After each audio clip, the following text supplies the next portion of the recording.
Where I come from, if you say that somebody's on the fiddle, you're not actually paying them a compliment. But here in Western Canada, it's about the least of compliments we could pay to our guest tonight, which is Natalie Macmaster.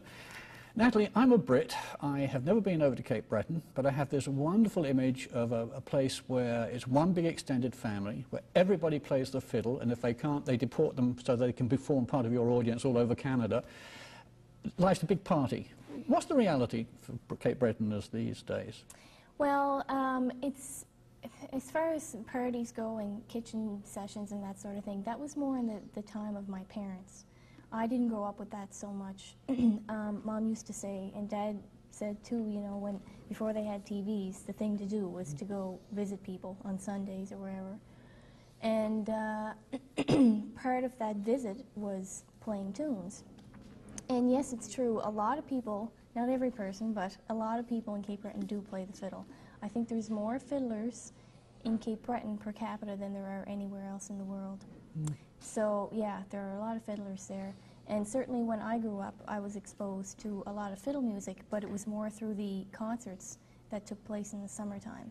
They were, or weekends in the winter. What is it then that makes somebody sort of shine, which you obviously do? I mean, I know you've got the antecedents, you've got Buddy Macmaster and all in the background, but what is it that makes somebody sort of come out of that, since there are so many of you who are so good? I don't know. I don't know what sets me apart. I think a bit of luck maybe has something to do with it. A bit of talent might have something to do with it. A bit of talent, I can play. I don't know, I'm not going to sit here and say, well, I'm wonderful at this. And well, we'll do that. Actually, okay. I was reading some reviews, and a very improbable name came out, Fish Grukowski, who wrote a piece where he said that you were driven. And I thought, well, in that case, who's doing the driving and where are you going? Oh, well, I guess in a sense I am driven. It's not a real conscious state of mind for me to be driven all the time.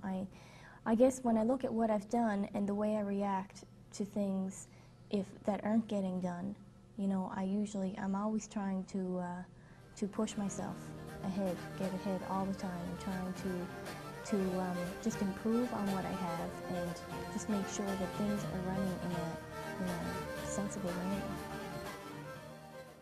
You're quoted as saying, I want the old eyes to say she's 25 and look what she can do. Clearly the sort of adulation of the general public is not success in your eyes from that. It suggests that you're looking for something which is maybe not the general public's opinion, but the opinion of your contemporaries? Well, there's two sides to what I do. One side is to impress the mainstream public, to to have them approve of what I do, to enjoy what I do. The other side is to have the old-timers and the people who I grew up with, people like my parents and people in my community who grew up with the same music that I did. I'd like to be, in their eyes, a good Cape Breton fiddler, and not somebody, who is considered, modernizing the sound. So I have two different entities in a sense, and I record that way. And I remember that quote. Somebody showed me that article, and it was responding to my new album, which is called My Roots Are Showing, and it's a very, very traditional album. And I did that album for the Cape Bretoners, really, or for anyone who is interested in the pure traditional music. And I wanted to do it so that people, the older people, could think, well, even though she's young, she can still play the older style of music.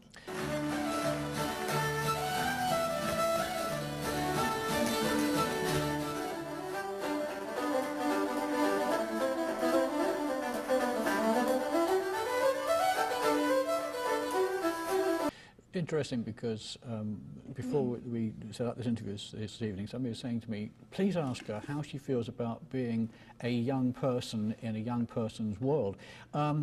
Actually, I was watching the audience tonight, and I know that young performers usually attract a young audience, but this evening's audience was a real mix, and primarily older. Does that sort of strike you as odd? Not really, because and it's very true. Most of the audiences we play, there's a wide variety of ages, but usually the majority are older people. And no, it doesn't surprise me because, you know, where I grew up, it was the older people who listened to the music. It's a little different now because it's become so popular with the younger generation, and my God, all the young people that are playing Cape Breton is just beyond. But certainly when I was growing up, it was the older people who were listening to the music. So that isn't going to change. It's a music that they can enjoy. I mean, that's been proven to me time and time again. You're talking to a journalist called Ian Gillespie not too long ago, and you said to him that he wanted to try and get some time out to do other things, but either you didn't tell him or he didn't report what those other things were going to be. What do you have in mind you'd like to do, apart from play music? Apart from playing music, really nothing. Time out to do other things. I might have been referring to a new album, recording. I want to record again in the fall, and I need time off to do that. You know, I've never had enough time off to figure out if there's something else I enjoy. It always seems like if I do have any time off, I have to prepare for my next album or for a tour that's coming up or for something. So I'm not sure what the answer to that would be. Well, here's one for you. Canadian Free Press. You see, I've read all your Yes, newspaper. Canadian Free Press reporter said, unlike her cousin, Natalie has never discussed her sex life or flashed a late-night TV audience. Well, community television always hopes to get a scoop, but I thought a more reasonable question might be, what sort of social life can you possibly have when you're touring as much as you do? What does the social life have to do with the flash? Well, that's you better the ask Ashley that one. That's the difference between me and Madonna. There you go. Do you get a chance for a social life at all? Yeah, I do. I have a boyfriend, and when I'm home and I do have time off, I go out with my buddies, which is very rarely, but you know, that happens once every month and a half or 2 months. And so it's not that often. No, okay, I don't have any social life. Well, you've got to change that, obviously. I noticed on your schedule, you're scheduled to go to Skokie, which is probably the most Jewish town in America. And they have a long tradition of fiddle music as well, klezmer music. Do you think you'll have a chance to see the two cultures? I mean, in fact, I thought your opening piece in the second half tonight actually had overtones of that. Do you think you'll have a chance to pick up anything from their culture whilst you're there? You know, it's really sad in one sense. All this traveling I do, sometimes I don't feel like I've seen the world. I've seen the hotels in the world, and I've seen the venues in the world. But we'll probably be doing one show there. We'll be going in that day from somewhere. By the time we get in, it'll probably be 2 o'clock. We have sound check, load in at 3. We have supper at 5, which is catered in. We usually stay around, get ready for the show until 8 o'clock. When the show is over, we go to our hotel, check in, go to sleep, and we're gone first thing in the morning. So if I did have a chance to experience some of their culture, it would be a miracle. It would be a change. I've got about 60 more questions, but I know you've got to go and sign some autographs, so I'll just finish up with a couple. Here's a list of titles for you. John Campbell's, Miss Anne Moyer's birthday, Lady Georgina Campbell, Gordon Coate, Lady Mary Ramsay, Archie Mingus, a whole bunch more. Is there anybody around who still knows who all these people were and why they're still being celebrated in song? Well, those are titles of tunes, and you know, I don't know too many.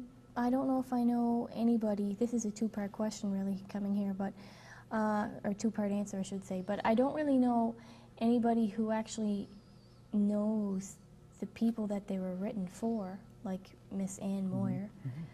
But I do know a few people who know the composers of the tune and know when they were written and know what book they're in, know where to find them, know everything about the tune. And a person like that would be in my band. One of the guys, his name's Dave McIsaac, and he's just a vast wealth of knowledge when it comes to the years that tunes were written and who played them, and he'll tell you everything about them, and he'll give so-and-so's version of it, and then someone else's version. He's got 10 different versions. It's amazing, just incredible. Well, it's nice to think that all these people will remain known to history. So it seems to me inevitable that somewhere down the line, people are going to be playing and dancing to the tune called Natalie Macmaster. So all I want to know, is it going to be a jig, a reel, a strathspey, and who's going to write it? Exactly, who's going to write it? I'd like to know that one. And it's not going to be me. It's not going to be you. I'm not writing my own tune. Well, just want to say thank you. I mean, you've had a long, tiring evening. Thank you so much for taking time out to talk to us. It's been a real pleasure. You're and welcome. Thank come back and you. see us again. Thank you. I enjoyed Thank it. you. Thanks.